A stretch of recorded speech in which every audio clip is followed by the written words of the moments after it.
Time to meet the men from the Ministry.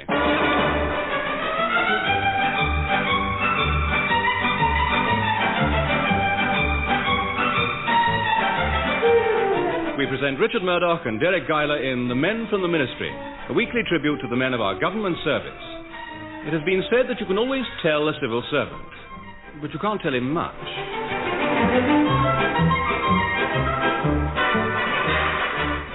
In the General Assistance Department, those most civil servants, Richard Lamb and Deryck Lennox-Brown, not only tackle the problems of today, but also keep one eye firmly on the future. Isn't it exciting, Ron? Celia's going to read my palm and tell my future. Exciting? I doubt it. Not if you're past anything to go by. A man whose biggest thrill was being allowed to use the canteen chip slicer on Christmas Eve. No. Honestly, Ron, you're always putting me down. Are you ready to be done, Mr. Lamb? Eh? Oh, the fortune telling. Yeah.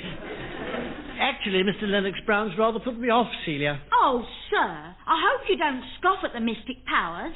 Yes, actually I do, Celia. However, if Gypsy Celia can reveal the hidden secrets of the universe, I'd like to know how my memos got in this condition. Did someone cross your palm with soot? Oh, sorry, sir. It's these new eyelashes. The hair's so far apart, all the mascara falls through the gaps.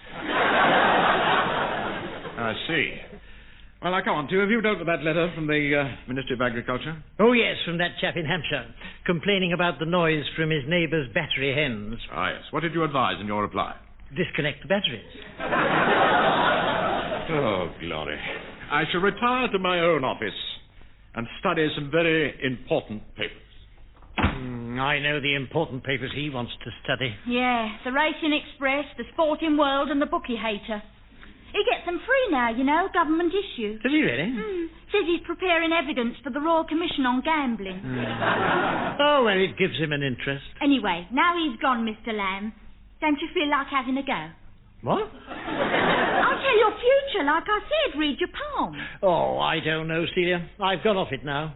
Tell you what, now we've finished 11s, we can read each other's tea leaves. Here, give me your cup. All right, and you give me your noddy mug. Righto. I'm afraid I can't read your tea leaves, Mr. Lamb. You had coffee, didn't you? Oh, yes, of course. It's the second Monday in the month.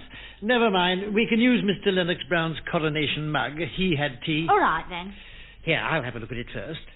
Can you see anything? Yes. Oh, yes. Lots of smudges. Lots of smudges. And a long, crumpled white thing. Mr. Lennox-Brown. No, it's not Mr. Lennox-Brown. I was going to say Mr. Lennox-Brown was smoking. That's his cigarette end, isn't it? Yeah.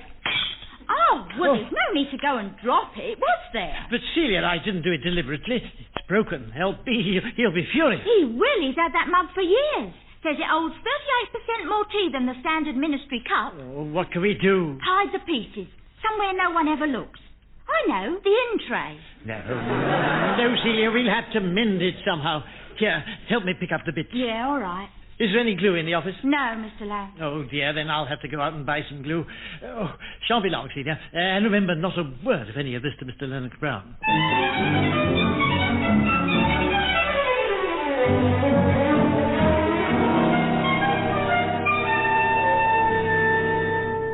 Now, look, old boy, we're not obliged to take any work unless it comes through Sir Gregory Pitkin. We're overstretched as it is. I've got a very heavy day ahead of me. I'm sorry. Oh, blessed nuisance. Now then, where was I? 2:30 committee meeting, 3 o'clock the minister, 3:30 black pyjamas 100 to 8. Roman nose ran well at Leicester. Let's have a peek at the form book. Oh, dear. Lennox-Brown speaking. Pitkin here. Sir Gregory. Good morning. Nice to hear from you. I'm sending you out to Belcher's End. I hope you're... What? Belcher's End. Do they? Belcher's End, man. It's the terminus of the new tube line. Oh, yes, that extension to the London Underground. Yes, they've asked me to perform the opening ceremony on Friday. Good. My connections with London transport, you know. I want you and Lamb to go out to Belcher's End this afternoon. Check all preparations are in order. I see, Sir Gregory, yes. Our local bigwigs are gathering at the new Belcher's End station at 3:30 for a sort of rehearsal. They were hoping to meet me, but you'll have to do. Oh, it's very kind of you to put it like that. I have to go down to Norfolk at midday, staying till Friday morning. Oh, yes, I heard, Sir Gregory. I hope you have a good holiday. Holiday? It's not a holiday. It's a fact-finding mission. Oh, yes. I gather you're taking Miss Bentwater from the typing pool, yes. No doubt to record the facts as you find them. How did you know that? Has she opened her big... all you've got to worry about is making sure this Belcher's End business is all tied up. I'm coming straight back to the champagne lunch on Friday. Quite so, Greg, yes. Will the ceremony go on long? Well, certainly not. Want to get away early for the weekend. I drive myself too hard as it is. Perhaps in Norfolk I shall find a little peace. I thought you were taking one with you, Sir Gregory. What? No, I said I hope you're not taking work with you, Sir Gregory. I mean, you need to relax. Get out with the Norfolk Broads. On the Norfolk Broads. Oh, Gloria. I'll send the Belcher's End file to your office at once. Yes, very good, Sir Gregory. Thank you so much. And I hope you have a very pleasant trip. It is not a trip, man. It's a fact-finding mission. Of course, Sir Gregory. Yes, and if there are any facts you don't already know, I'm sure Miss Bentwater will help you pick them up. That's to say, of course... Oh, it's funny, he's gone. Yes, Mr. Lennox Brown? Is Mr. Lamb there, Celia? No, sir. He's just nipped out to buy some... Oh, I'm not allowed to say. All right, Celia, all right. I don't mind him eating sherbet fountains. But when he comes back, tell him we've got an important job for this afternoon. And order a car for 3 o'clock, please. Yes, Mr. Lennox. Oh, and Celia, Sir Gregory is sending over an important file. Keep an eye open for it. Very good, sir. I'm going out now. Stroll in the park before lunch.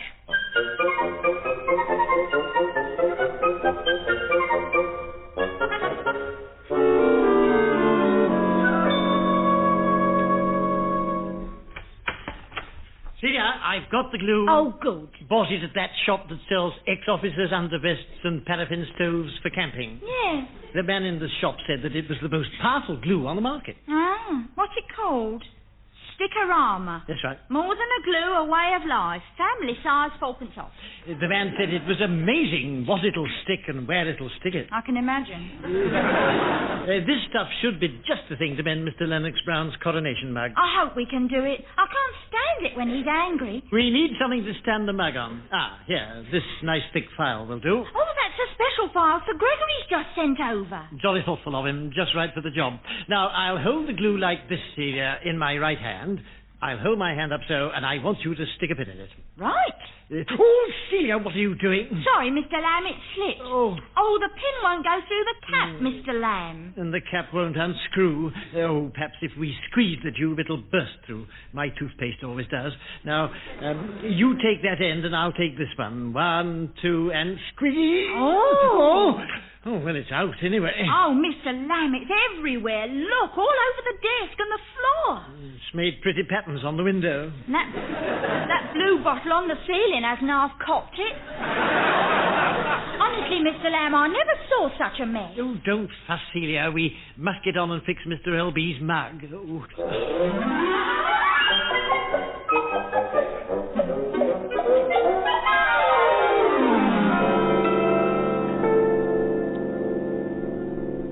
Mr. Lamb, you've got to stop mucking about with this glue. It's lethal. Well, Mr. L.B.'s mug's stuck together all right. Yeah, but you've got the office date stamp stuck to the top, haven't you? Every time he drinks from that, he'll stamp April the 1st on his forehead. Well, I must admit this is very tricky stuff. It's downright dangerous. I don't see how it can be dangerous. Oh, yes, I do. It's stuck the seat of my trousers to this chair. It's stuck Sir Gregory's file together like a fossilised fern. Well, I expect he's got another one. Look, I'll fold the end of the tube over so no more glue can get out. And we'd better leave a note so people won't touch it. Those cleaners are always prying about. Type it so it looks official. What shall I put? Let's see. We've just discovered this new tube is dangerous. It must be kept closed at all costs till proper precautions can be taken. Good. Now, let me read it. Oh, and I'd better stamp it official, too. Oh, Mr. Lamb, don't put it on Sir Gregory's file. It'll stick. Oh, too late, Celia. It's stuck. Never mind, it's not a bad place for the warning. People can see the damage it caused. Yeah, well, a fine old mess we got here. Anyway, I'm off to lunch. Right, Celia. Just put that tube in the desk drawer with you, out of harm's way. Besides, we don't want Mr. L.B. to know anything about the glue, do we? He's still got no mug. Good heavens, is that a time? I'm lunching with Mr. Smelly Brown. Mr. Smelly Brown has started administration? Yes, I'm planning to ventilate my grievances. I must be off. Oh, Celia! My trousers, the glue. Yeah, you'll ventilate quite a lot more.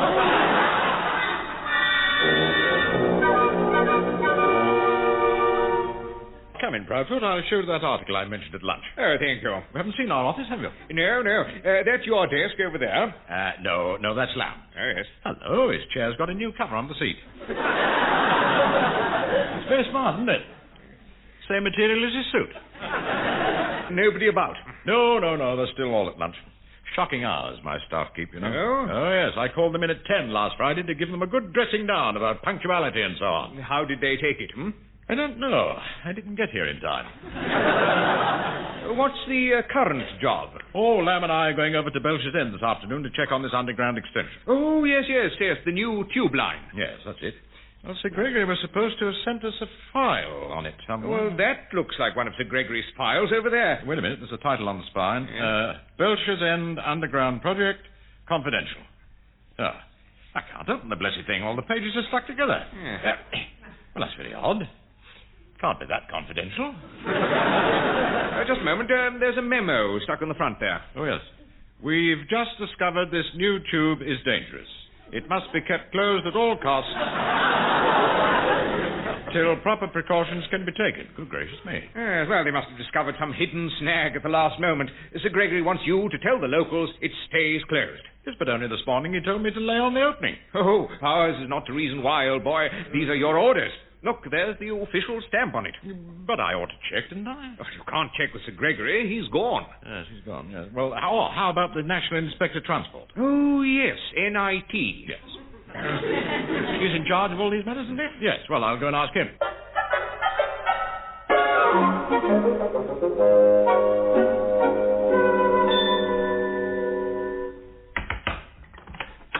Oh, excuse me, are you the man they call NIT? Yes. Actually, National Inspector Transport with Inland Traffic. NITWIT. Oh. Yes, I see. Well, I'm Lennox Brown, General Assistance Department. Yes, I want to check this order's in order. In this place, all orders are in order. But closing this tube line, I mean, it seems so sudden. Look, I'm frightfully busy here, you know. You see all these TV screens? I'm watching London's traffic. Oh, really? Oh, jolly good. There's a super jam at Piccadilly Circus. Nothing moving at all. Oh, my word, some of them are going backwards. Yes, but look, this tube line was to open on Friday, you see. Now Sir Gregory says it stays closed. I say, Kingston bypass. Jam solid. Oh, look at that young couple in the sports car. They're on the verge. I am trying to ask you about this tube line, but when I open my mouth, you change the subject. Well, don't open it. Keep it shut, man. Oh, then you want the tube shut, too.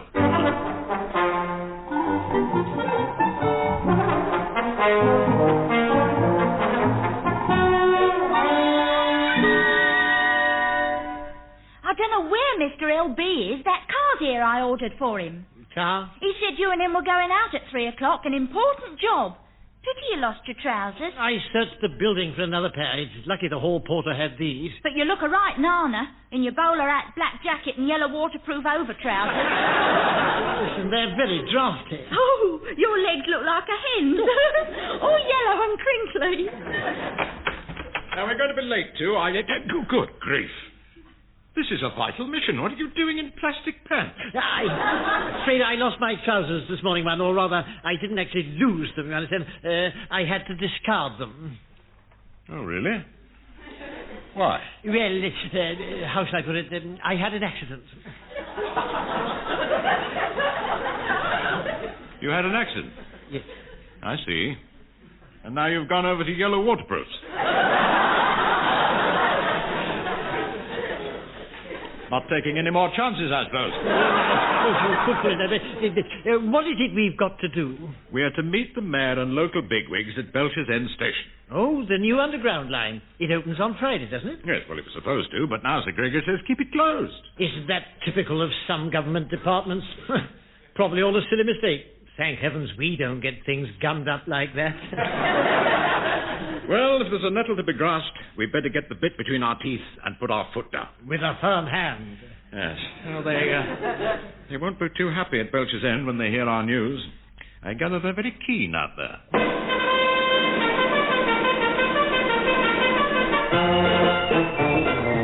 Well, Lady Laverty, I think I've shown you everything. It's been quite an experience, Mr. Mayor. I'm very impressed. Oh, by the way, have you met the station architect? You may bring him to me. He's there, actually, under your left elbow. Good gracious. How do you do, Mr. Bucket. Humphrey Bucket. Oh, go on then, Bucket. Stop fiddling with your foot roll. Shake her hand, she won't bite. You must be a very proud man. No, he's not. He only stands that way. How do you do, Lady Laverty? I take it all your plans are in hand for Friday. Oh, yes, everything's all set for the first train to leave the pleasant fields of Belcher's End and go roaring down the new extension to the hurly-burly of the Bakerloo and Metro... Steady, Bucket, don't overdo it. Politan line. Now, I thought some flowers or bunting round the ticket office would please Sir Gregory. Ah, good idea. Hey, where is the ticket office? Ticket office? Oh, ticket office. Oh, dear. Oh, well, we all make mistakes. I dare say we can rig something up by Friday. Arrange some flowers round it anyway. Well, there are pansies round the drinks machine already. I'm especially proud of that coin in the slot drinks machine. You can have a choice of tea, coffee, or iced drink. I just tried it. I got iced, raspberry-flavoured, fizzy tea. This looks like the men from the ministry now. Good afternoon, ladies and gentlemen. Good afternoon. I'm afraid Sir Gregory Pitkin can't be here today, after all. Ah, weird. You'll be Lennox Brown, I take it. That's right, yes. And this must be Mr. Lamb in the yellow plastic breeches. I'm awfully sorry about that. You see, my trousers. I had an accident. Yes, that'll do, Joe. You'll be pleased to hear, gentlemen, that everything's ready for the opening ceremony. Nothing can go wrong now, nothing. Yes. Well, now, yes, there's one rather important factor I ought to mention about this opening. Oh, what's that? What's that? Yes. Well, now, how shall I put it? There isn't going to be one. What? No, I'm afraid not, ladies and gentlemen. No, the new underground line must stay closed. Now, there's been a top-level decision for reasons we cannot disclose. Why not? Because we don't know them. Quiet. Now, please, don't be upset, ladies and gentlemen, please. You'll get your new service one day. One day? 30 years we commuters have waited for a direct line to town. Wait any longer, it'll be too late. Too late? I retire next week. I think we'd better go, man. The mayor looks ugly. We'll not close. We shan't take this line down from any government officials. I'll never lie down under a government official. No, we'll not give in. We'll defy you. In that case, I shall have no option but to implement this decision by a policy of sanctions through the powers of the Transport Authority. Quite right, one. What does that mean? It means that all work will be stopped. You'll have a fight on your hands, I'm telling you. And all London transport staff will be withdrawn, so there will be no one to man the trains. All right, come along, Tool. Good day to you all. This means war. I call on you to remember the spirit of Dunkirk. Oh. We open our tube line tomorrow.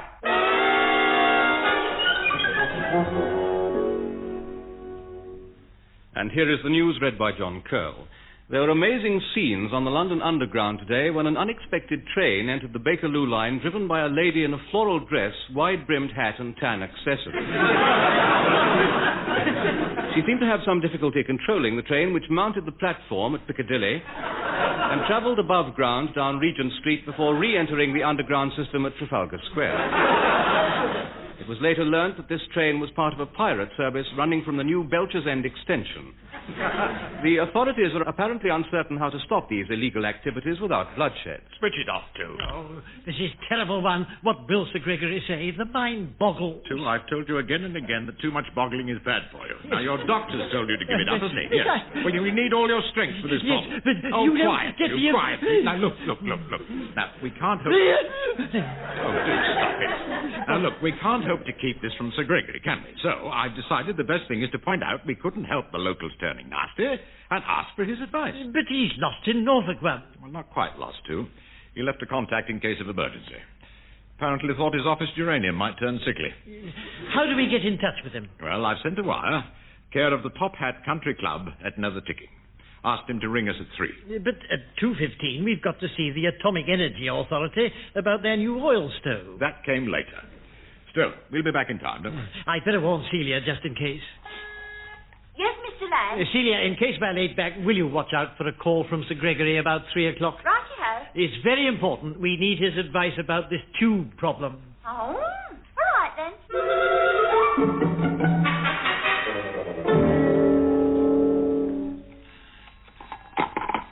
Hello, General Assistance Department, Celia Nobbs speaking. Pitkin, Lennox Brown there? No, I'm sorry, Sir Gregory. They're not back from the atomic thingy yet. Damned impudence. They asked me to ring. Yes, sir. Sorry, sir. This thing came up after. They told me to watch out for you, sir. I had to turn down a fourth brandy to make this call. Very sorry, sir. How's your fact-finding mission, sir? Oh, now my blasted cigar's gone out. What? Oh, the mission. Oh, very fruitful. Very fruitful indeed. Yes. Miss Bentwater and I have been covering a lot of ground. What's happening in London? Haven't heard any news since we came here. Well, there's a few problems. Yes, there usually are. I gather they want my advice on something special. Yes, Sir Gregory. We've had terrible trouble with this new tube. What? The new tube? Good heavens, what's happened? Well, the whole thing's got out of hand. A terrible mess. Good grief, I can't turn my back for 5 minutes. Mr. Lamb's had his trousers torn off. What? There's sticky stuff everywhere. Mr. L.B.'s mug's got the date stamp stuck on it. Sticky stuff, date stamp? What are you talking about? This tube of glue, Sir Gregory. It's causing havoc in the office. Tube of glue? Well, good Lord, you don't mean they asked me to ring about a tube of glue? Apparently, Sir Gregory. Oh, Lord. Well, I suppose I shouldn't be surprised at anything that happens in that office. You won't believe this, Daphne. They want my advice on a tube of glue. No, dear, don't get up. I'll be with you in a moment. Now, look, Miss Nobbs. Tell them I've more important things to deal with than glue. Sorry, sir. It's just this stickorama, such horrid stuff. It's set so hard you can't budge it. Stickorama, eh? No wonder you're in trouble. Yes, we had problems with that at home. Tried repairing the cocktail barn. Got Lady Pitkin's elbow stuck to the brandy flask. Couldn't tell her flask from her elbow. As it's stickorama, I will give you a tip. Water's the thing. If things are stuck, soak 'em. If the tube's sticky, pour water down it. Apparently they're sticking posters on the tunnel walls, too. Free London's Underground. Let's hope Sir Gregory's got a suggestion. Oh, here they are, Sir Gregory. Sir Gregory's on the line now, Mr. Lennox Brown. He says the answer to this tube problem is to pour water down it. I thought he'd come up with... Pour water down it? Yes, sir. Oh, let me speak to him. Hello, Sir Gregory. Don't waste more time, Lennox Brown. I've told your girl the answer. Pour water down the tube and your troubles are over. Warm, soapy water if you've got it. If not, cold will do. The more the better. Soon sort things out. The tube can be used again when it's dried. I suppose one should turn all current off first, Sir Gregory, and warn everyone. What? Warn everyone? Well, all right, if you want to be finicky. I can't see the need myself. He's ruthless, too. You can see how he got on. Yeah. Well, very good, Sir Gregory. We'll do as you say. Yeah, no, you'd hope so. A lot of fuss over trivia. Don't disturb me again. So, we're going to pour water down the tube at Belcher's End. What? I'll ring the reservoir. You find a demolition firm. Oh, no. Celia, you go and fetch Mr. Lamb some smelling salts.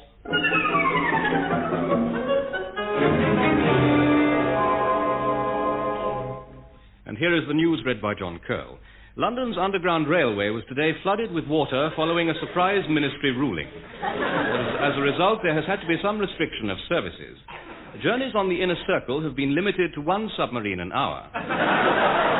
However, on the Northern Line, where the water level is not so high, a full commuter service has been maintained by a fleet of paddle boats from Regent's Park. Swimmers on the Central Line are reminded that it is an offence to plunge in without paying full fare and with intent to avoid payment. Answering a question in the House, the Prime Minister agreed the flooding had affected London's main sewer and said he proposed to look into it.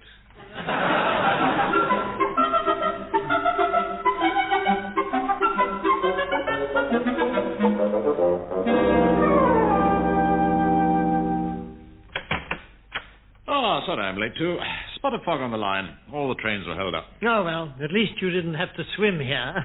Do you remember that business last spring, too? Belcher's End, was it? Shall I ever forget it, Ron? The Civil Service Debating Society voted it the clanger of the year. Oh, so we got away with that one rather lightly. Of course, after being away with Miss Bentwater, Sir Gregory had to help us cover up. Still, I think you deserve the major credit for your statement about a dynamic new plan to clean up London's underground. Oh, thank heavens we've had no disasters like that this year. Well, come on, now let's have a cup of tea. Right, you are one. We'll have to use the cardboard cups. Oh, why? All our crockery was so dirty, I told Celia to give it a thorough wash. Left her a note. Good. Well, I can get on with these Far East policy orders now. Just a minute, let me see that note. Here you are, one. What's this? Please put all China under water till Monday at least. Are you mad? What have I done? China? Destroy that note at once, man. What? Tear it up, burn it, eat it, destroy it. Do you hear? You've done it again, you stupid idiot.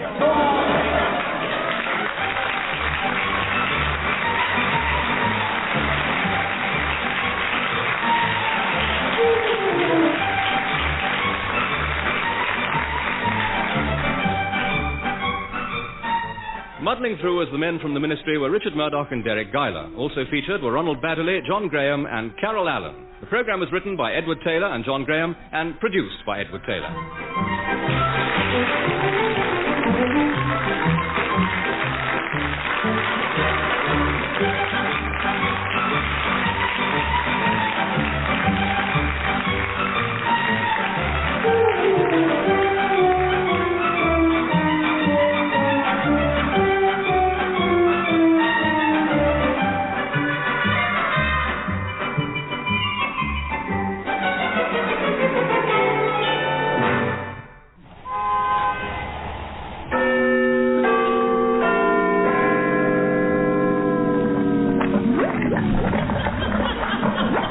Time to meet the men from the Ministry.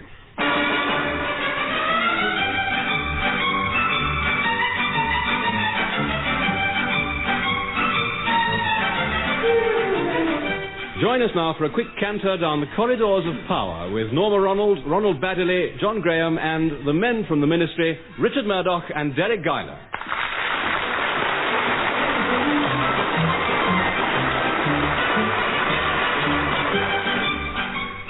Our story begins, as usual, in the General Assistance Department, where that eager young executive, Richard Lamb, is watching Secretary Mildred Murfin complete that traditional ministry task, a spot of filing.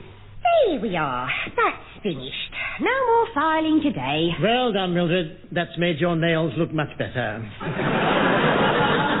does it do with another coat of paint? Not now. I should get your shoes on again. Mr. Lennox Brown will be here in a minute. Besides, you don't want to tire yourself out. Well, it's almost time for 11:30. But I think I'll line your drawers with blotting paper first. What? The drawers of your filing cabinet, Mr. Lamb. I think that goldfish bowl is leaking. Honestly, what a mess in here. Ping pong bat, one sandal, hammer with no edge, and no handle. I'm going to clear all this junk out and put it where it belongs, in the map cupboard. Then we can use these drawers the way they're intended, for looking after important things. Good idea, Mildred. We could keep all our biscuits in there.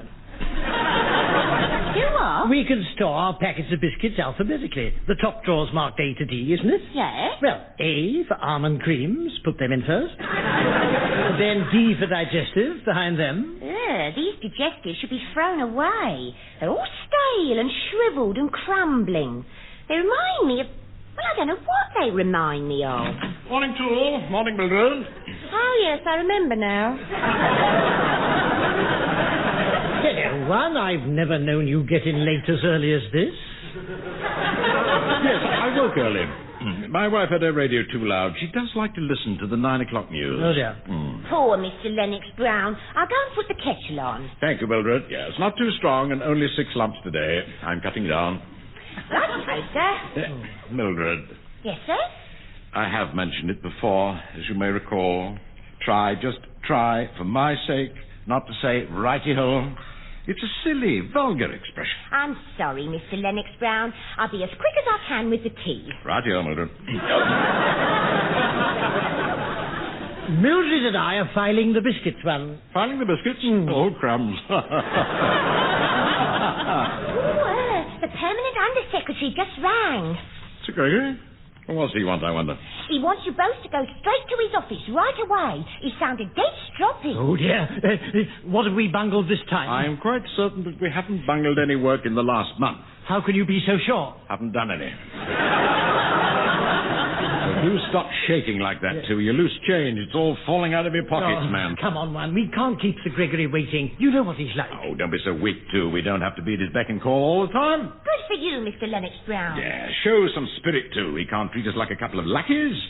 I'll see Sir Gregory when I'm ready to see him. Well, remember last time? As it happens, I'm ready to see him now. Yes, I've been meaning to have a word with him all week. Pull yourself together and knock like a man. Very well. There. It's only Sir Gregory we're going to see, not Count Dracula. Ah, there you are. Oh, good morning, Sir Vampire. Sir Gregory. Come in, then. Yes. Don't dither about like a couple of moonstruck monkeys. Oh. Thank you very much, Sir Gregory. How very kind of you. Yes. Well, it's very chilly weather. Oh, stop all this idle chatter, Lennox Brown. There's work to be done. Oh. So listen carefully. Yes. Our new government is most anxious to streamline and modernize the civil service. Oh, no, not modernize the civil service. It's indecent. It so happens I agree with them. Very sound scheme, Sir Gregory. Long overdue, in my view. And I want you to modernize this ministry. Give it a new image. You want us to do it? Prime Minister is sending a representative to look around on Monday, and I want to impress him. Yes, well, now, where do you suggest we start, sir? Well, our entrance is a disgrace. Start there. Do something about the lighting. You mean a stronger bulb, Sir Gregory? Perhaps even a 25-watt? I mean, get rid of that naked bulb altogether and install some decent neon lighting. But the hall porter says if the light's too bright, he can't sleep. Oh, yes, that's another thing. That is another thing. That hall porter has got to go. Oh, sack old Matthew? Well, he's an appalling advertisement for a government building. Did you see him this morning? Sitting in his cubbyhole with his feet in a mustard bath, stirring his cocoa with a pipe cleaner. Most unsavory. Yes, I do agree, Sir Gregory. Will you try and find him a teaspoon? No! Find that man. Get rid of him. What our entrance hall needs is an attractive receptionist. You mean a young lady? Yes, yes. I think we should have a 19-year-old filly sitting there with long, shiny, blonde hair cascading down her young shoulders. A neat little figure. And we'll get her one of those long white desks. Slim and elegant. With twirly legs. Curving in and out in all the right places. Yes, and a transparent top. By Jove, yes. No, that might be going a bit far. Transparent top to the desk, Sir Gregory. What? The desk. Oh, yes. Well, get on with it. Oh, and here's the file with further suggested improvements. Yes, well, you just leave it to us, Sir Gregory. Yes. And no slip-ups this time.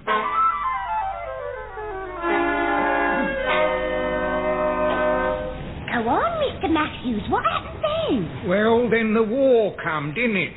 And all the lads went off to join the army. I saw the recruiting officer and I lied about my age. Really? Yeah, but it didn't do no good. I still had to go. Did you have to kill people? Well, it was war, wasn't it? 3 men I killed and a dozen more I hurt pretty bad. Were you in the infantry? No, miss, the catering corps.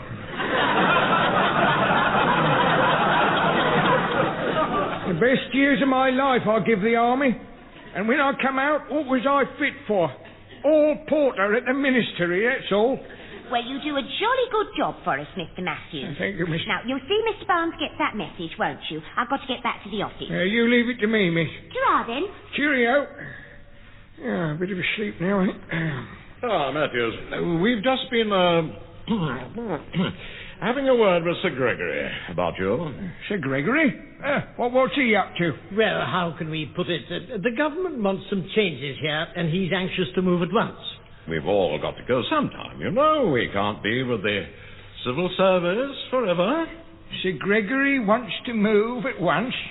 That's what he said. Yes. He wants the ministry to have a new image, to change everything round. So he immediately thought of you, you see. Me? Course, turn the crows. Don't you feel it's time you moved on? Yeah, but I never... God, I'm a bit flummoxed, no mistake. Well, don't worry, my dear fellow. You'll soon get used to the idea. Goodbye. God bless you, sir. Both on you. Hello? All Porter here? Oh, it's you, Emily. Yeah, I got the kippers. But there's something more important to tell you. I've just been given Sir Gregory Pitkin's job. Yeah, me, permanent Under-Secretary. Oh, yeah, you always said I'd make good. And I'll do even better once I learn to read and write.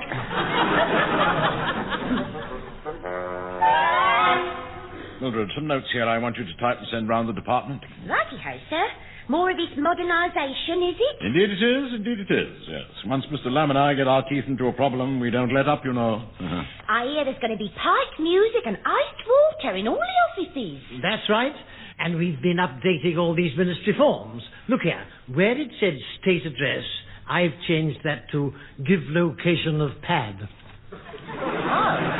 And here, you see, give full name of wife. Now, I'm altering that to who's the cool cat man. And I see from these notes, civil servants have got to give up briefcases and umbrellas. Oh, yes, they're much too square and old-fashioned. But some of the men won't like this, you know, carrying Union Jack dolly bags instead. Oh, nonsense. We've all got to move with the times, Mildred. Where are they? Let me get my hands on them. Well, now, we are here, Sir Gregory. At least I'm here, I should say, and Lamb's crouching behind the fire buckets. Oh, you've done it again. You incompetent, blundering pair of nincompoops. May I offer you a cup of coffee, Sir Gregory? Yes. And how's Lady Pitt? You may not. Ken. I arrive at my office this morning, and who do I find in there? Miss Bentwater from the typing pool. I find Matthews, the hall porter, sitting in my chair with his feet up on my desk, smoking two of my cigars and drinking my brandy from a plastic mug. There must be some mistake, Sir Gregory. We sacked Matthews yesterday. Sacked him? He says you told him he was taking over my job. I think there may be a slight misunderstanding, Sir Gregory. Not anymore, there isn't. If he didn't know he was sacked before, he knows now. I kicked him down the back staircase personally.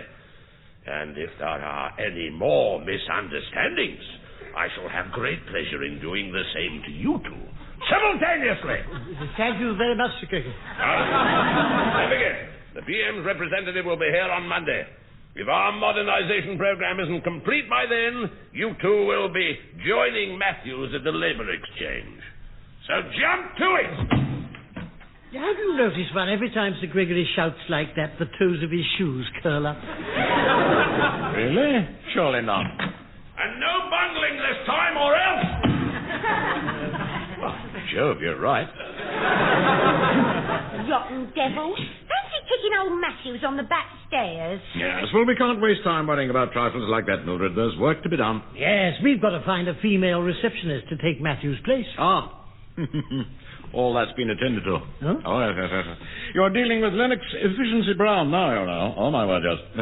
Yes, I called in this morning at that employment agency, Rent-A-Dead. You didn't, Ron. I did, you know. I personally chose a suitable girl, gave her notes to spot up about the ministry, and she starts on Monday. Oh, I say, that'll put us back in Sir Gregory's good books. I rather think it will. Pleasant girl she is, with great big... Mr. Lennox Brown, how could you? brown eyes and a... What? Did you say something, Mildred? How can you and Mr. Lambie party to it? Party to what? Sacking old Matthews. A poor old man thrown out of work at his age. He's worked his mittens to the bone for this department. Oh, now, come, Mildred. It's natural for women to be emotional about these things, but we men have to be realistic, you see. Yes, I expect we'll have a whip round for the old chap, you know. I thought of giving him a few old clothes. My landlady's got some to spare. Whip round? Old clothes? Matthews is a human being, even if he did have some funny habits. But Sir Gregory's made up his mind, so there's nothing we can do. Now, don't fuss, Mildred, please. Mr. Lamb and I have to nip down now to the canteen and see how our modernization plans are working. Remember how Mrs. Granite used to stand behind the counter slopping tea straight into the cups? Yeah. Well, now we're installing a vending machine, so Mrs. Granite will sit inside and pour the tea out through the slot. It's very good thinking, that, too. Yeah. And I've thought of something else. Blooming callous. That's what they are. Cold-blooded and calloused. Excuse me a minute, Miss Murphy. Blimey, talk of the... Oh, poor Mr. Matthews. I thought you'd gone. Well, I'm on my way. I just wanted to return this book you lent me.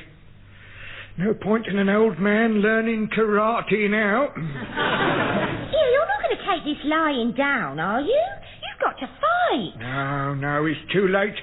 I'll be gone soon as I've cleared out my little cubby hole in the hall. It must be full of memories. Oh, yes. And a lot more besides. There's a broken banjo, a blouse, a pair of cami-nicks, a vest. Don't know how that banjo got there. Just leave. I mean, you've got to hit back. Show them they can't do without you. But they can. I hear they're having a bird instead. Well, suppose someone rang up the agency and cancelled the girl they've ordered. What? There's this bigwig coming round on Monday, see? Yes. And if the girl didn't turn up, they'd be in the cart, wouldn't they? Then they'd have to have you back. Oh, cool. You're giving me ideas, miss. Yeah. What's the number of the agency? Well, of course, I couldn't be involved in anything like that. But it's the Rent-A-Deb agency. Yes. They're in the phone book.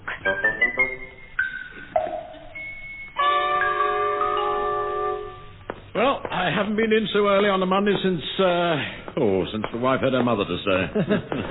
Fancy Sir Gregory being in at this time. I suppose he wants to congratulate us before this VIP arrives. Well, he certainly ought to be pleased. Everyone's saying what a difference we've made to the ministry.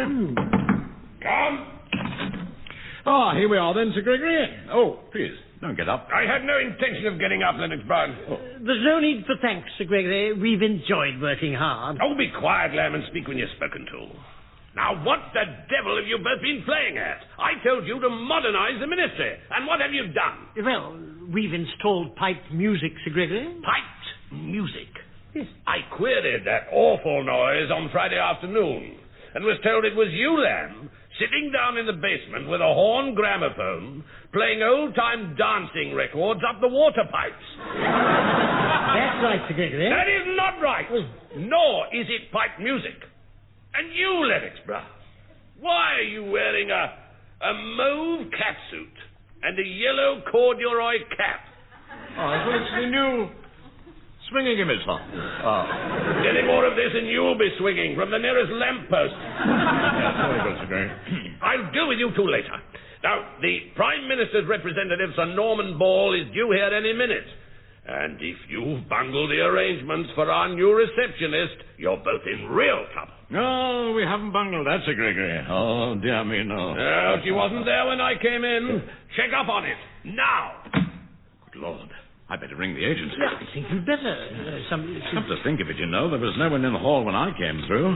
I thought she'd popped out for a moment. I haven't seen her either. But I knew you were dealing with it, so I felt quite confident. Well, she probably hasn't arrived yet.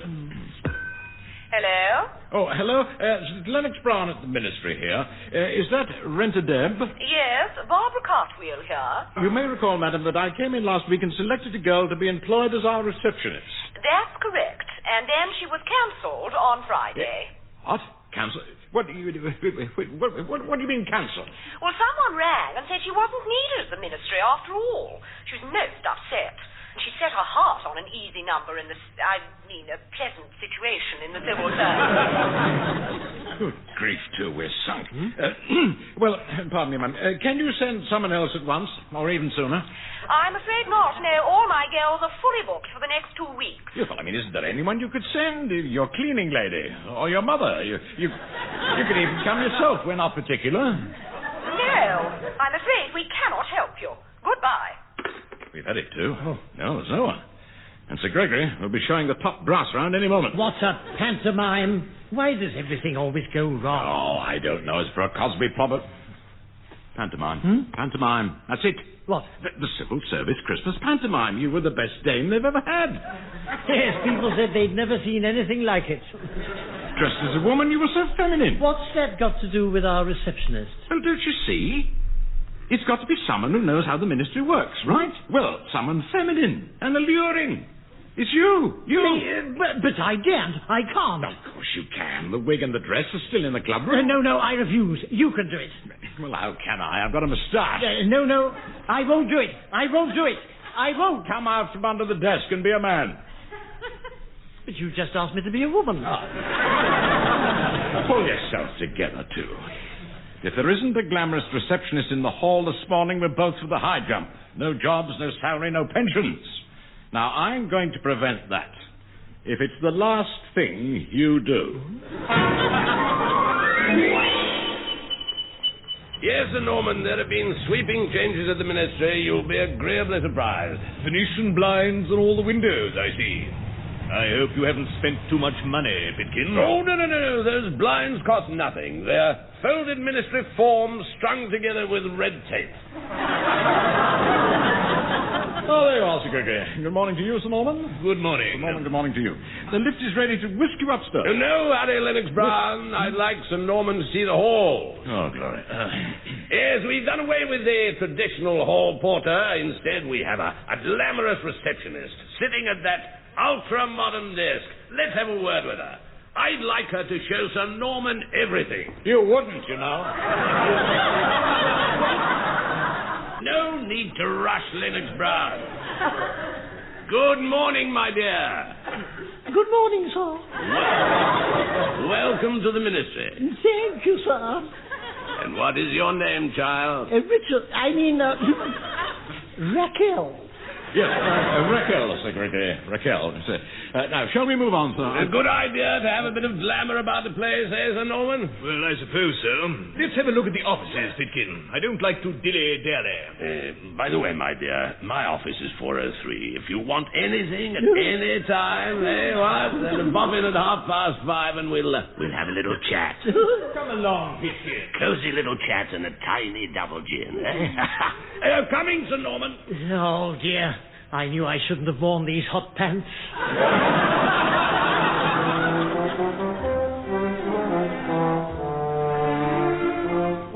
Oh, well done, too. I'm proud of you, you know. Oh, my word, yes. Welcome back to the office. Well, you didn't tell me I'd have to sit there all day. I must get out of these awful clothes. I don't want Mildred to see me. Oh, it's all right. I sent her off early. I feel such a fool in these hot pants. Surely you can see my predicament.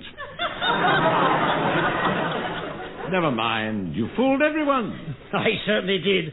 Parker of Pensions gave me a box of chocolates, and Fumbler Grant brought me roses. Oh, dear. And I'll tell you another thing. If Mr. Bridges ever asks you to bend down and pick something off the floor, don't. Yes, well, you can get those things off now, too. You won't need them again till tomorrow. What? Tomorrow? Well, of course. We can't get a girl from the agency for 2 weeks. I'm not doing this again. I absolutely refuse. Oh, hello, my dear. I won't do it, and you can't make me. Oh, hello, Sir Gregory. Hello, Sir Gregory. Something wrong, Raquel? Is this man annoying you? He is being rather difficult. He's trying to force me to do something I don't want to. You bounder, Lennox Brown. I beg your pardon, Sir Gregory. I think you'd better leave Lennox Brown and give me a chance. Give me a chance to talk to Raquel. Now, off you go, man. But, Sir Gregory, Don't argue, man. Go now. Now. Glory. Now then, Raquel, you and I must get to know each other better.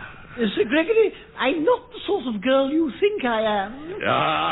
They all say that, my dear. Yeah, but I mean it.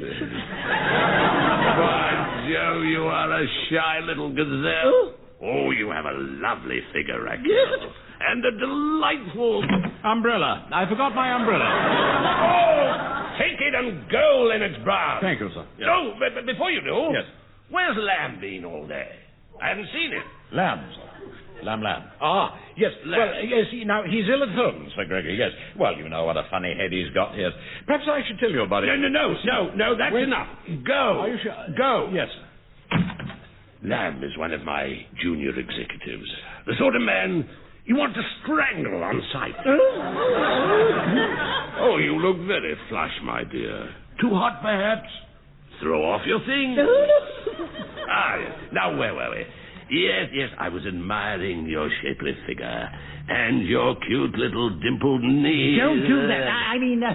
Don't do that. And you do have a very neat little waist and the cutest little... Pot plant. I haven't watered the pot plant. Dennis Brown, stop interrupting. Oh, good Lord, is that the time? Infernal nuisance, I've got to go now. Promise to meet my wife. I'll see you tomorrow, Raquel. Promise? I promise, Sir Gregory. As for you, Lennox Brown, kindly keep your hands off this innocent young girl. I saw her first. I won't touch her, I assure you. Bye-bye, little treasure.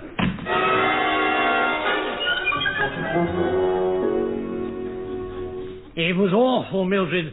Mr. Lennox Brown expects me to do it again today. Morning, Mr. Lennox Brown. Two, what are you doing up here with your trousers on? Get into your dress and down in the hall. No, I refuse. Two, Sir Gregory will be here in a minute. I don't care, ghastly old devil. Two, don't talk like that, he might hear you. Lennox Brown. Good morning, Sir Ghastly. You're back, then. Yeah, am I? Yes, it wasn't a serious complaint, you see, sir, after all. Yes. No, the doctor examined his head and said there was nothing in it. Well, I think you both ought to take things easy for a bit. I've been driving you rather hard lately. What? Are you all right, Sir Gregory? Well, I won't beat about the bush, gentlemen. I'd be glad of your cooperation. I've found myself in an awkward position. The fact is, Sir Norman just rang. They've changed their minds about modernizing the ministry. Oh, you mean it's back to bowler hats and dusty offices, eh? Hello, Matthews. Can he come back? Yes, they'd prefer a porter. That's the main problem. Oh, Matthews will come back, Sir Gregory. He's only been sitting on the pavements outside. Yes, it's not that aspect that worries me. It's the little girl who took his place. She'll have to go, you see. Raquel? Go? Yes, very distressing. Especially for me. The fact is, I got rather close to her. No, I don't fancy giving her notice. I was wondering if you two could tackle the job. Oh, I see, yes. Do you think you could bring yourself to get rid of Raquel, do you think? I think so, One.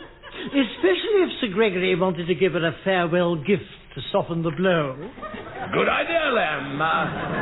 What do you think? Chocolates, perfume, or... I thought perhaps a box of cigars.